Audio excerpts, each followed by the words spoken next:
Hadis expert, anda nak guna, anda kena register dulu. Kita try tanya macam mana yang ditanya sahabat kita tadi.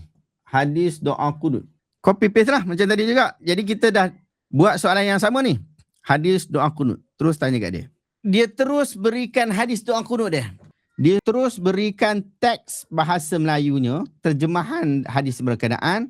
Dia terus berikan status hadis berkenaan. Hadis itu disebutkan hasan sahih. Kemudian disebutkan rujukan Sunan Tirmizi, Sunan Abu Daud, Sunan Nasa'i, Sunan Ibn Majah. Kemudian dia bagi penerangan ringkas. Hadis ini ialah doa qunut yang diajarkan oleh Nabi kepada Al-Hasan bin Ali untuk dibaca dalam qunut. Lafaz ini merupakan antara riwayat yang paling masyhur berkenaan doa qunut, khususnya qunut witir. Dari sudut sanad, hadis ini diterima oleh para ulama dan dinilai hasan sahih oleh sebahagian mereka.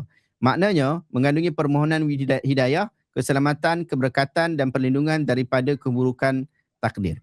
Okey, dia dah bagi hadis ni. Cuma, ini AI. Betul tak betul ni? Betul tak betul ni? Sahabat-sahabat, saya tak plan benda ni. Jadi, kita tunjukkan kepada sahabat-sahabat, ini dia berikan ni betul ataupun tak. Kalau betul-betul, kalau salah-salah. Kalau betul-betul, salah-salah. Kita tengok macam mana nak buat semakkan. Kita buka Maktabah Asy-Syamilah. Nombor dia sebut kan? Sunan Tirmizi nombor 464 oleh Imam Tirmizi. Nombor 464. Sunan Tirmizi sebut, Allahumma hdini fi man hadait wa afini fi man afait wa tawallani fi man tawallait wa barik li fi ma atait wa syara ila akhirlah kan. Dan nombor hadis ni ialah 464. Nombornya 464. Jadi kena tak dengan apa yang kita cari tu? Kena, Mustaqim kata kena. Alhamdulillah. Jadi proven lah. Bolehlah cari yang lain juga ni. Sunan Abi Daud, Sunan Nasa'i, Sunan Ibn Majah.